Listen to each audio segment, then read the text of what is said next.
Give it the old click. Give it the old. This is my 1983 Toyota Corolla Wagon. It has a S1 Sequential in it. It is roughly stock. It's got a big turbo, ARP studs, gasket, Freddy intake manifold. It's still on stock management, not tuned, stock injector, stock MAF, all that. One day I'll get to that. But what we are working on today is installing the S1 Sequential on the CDO9 trans that it has.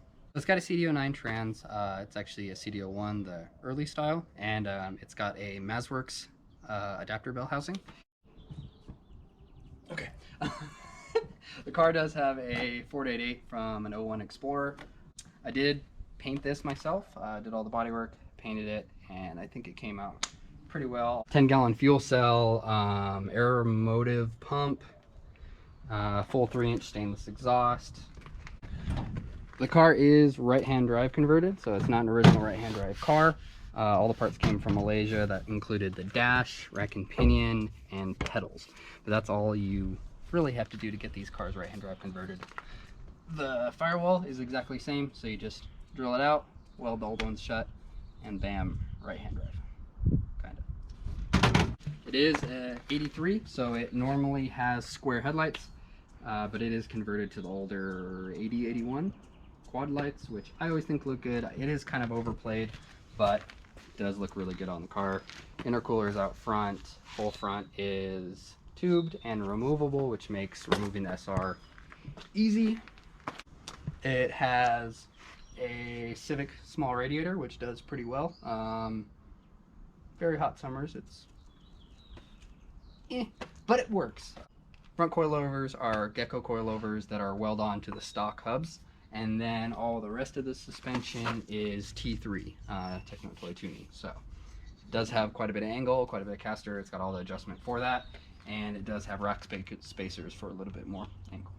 It does have an eBay turbo that I've been running for almost 8 years. It is a TO4E, and it's done great. It was like a $200 turbo, and it's been fantastic. It's been on anywhere from 13 to 16 pounds, and yeah, it's been good. It does have a cast manifold, which one day I do want to go to a tubular, and then also upgrade it. That is not a Freddy intake manifold. That is a Freddy intake manifold to look just like it.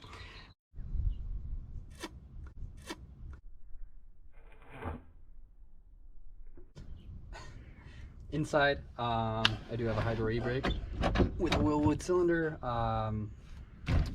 no name steering wheel, and then a lot of gauges that monitor everything that I need on my SR20.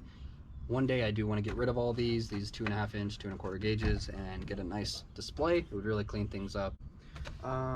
Inside, we also have what is the current shifter, is a GK Tech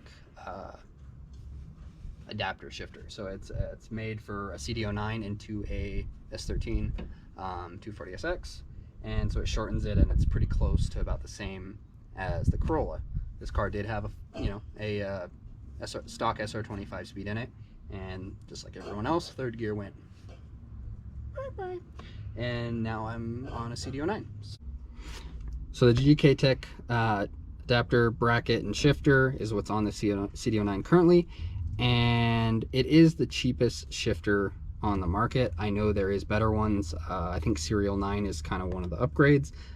I just went full upgrade, and this shifter shifts, it goes into gear, it does everything needed. It's just sloppy in my opinion, and for the price it kind of makes sense. Nothing against GK Tech, they make great products. I got a few on this as well, but I'll show you the issue.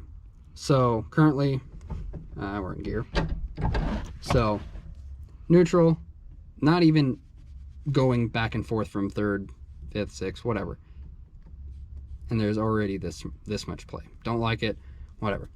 So now go into first, so it's in first gear. There's that much play in the actual cup that's down below, and I've actually put extra grease in the cup, heck, even putting like tape around it to try to, you know, make less room in that cup that's in the shifter, and I just don't like it. Going from any of the gears is just luck. get into 5th, a little tighter, 6th, but it's just, there's just so much play, and that is my main complaint with a GK Tech shifter. So much play. Let's unbox it.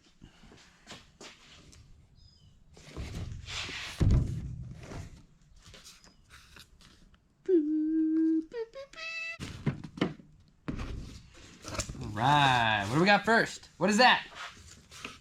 Bubble wrap. Bubble. $2,000 worth of bubble wrap. Woo! Okay. All right, we got this.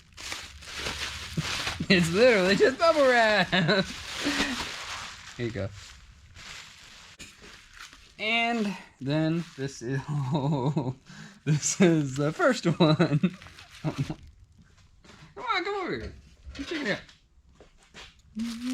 Okay. All right.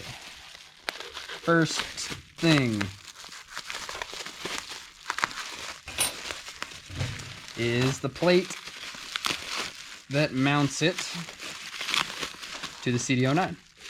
So I ended up, I went with the short style. So I went with the short style, which is going to be about even with the placement of an SR trans. So there it is. Pretty much replaces the piece that goes on I think it's a 7-bolt piece that goes on the CD09.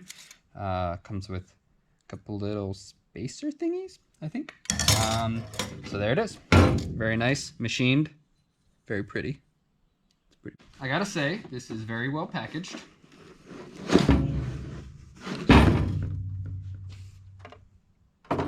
Comes in a very nice package if it's in a box. There we go. Got a little bag with some washers. Can't remember where those go, but they're important. Here is the piece that goes onto the end of the trans. So I gotta punch out the one that's currently on there, put that one on. Quality wise, amazing. That's just very pretty. And let's see. Here is the S1 Sequential gear indicator, so I'll be able to tell what gear I'm in. And this is just the actual light itself. And then there is the actual sensor. This is probably the piece for the reverse lockout, and then it almost looks like a shift knob adapter. We got the shift knob, which I can't figure out how to get out of the bag. Very nice. Feels good in the hand. I have heard people say that it doesn't feel heavy enough on the shifter, so I'll be the judge of that once we get it on. It does have the positive and negative, or up, down.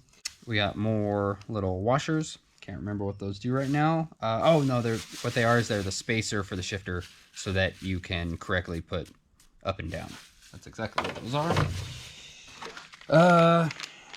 We got more spacers in this. This is the back plate, and then I'm guessing these go underneath the plate or something like that. We've got all the bolts and hardware to bolt it up to the CD09 trans. Looks like good stuff, but we'll see how everything installs. This is the bottom seal. Yeah, holds in grease, keeps out dirt, stuff like that.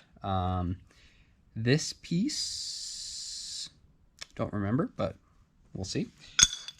And then the main piece.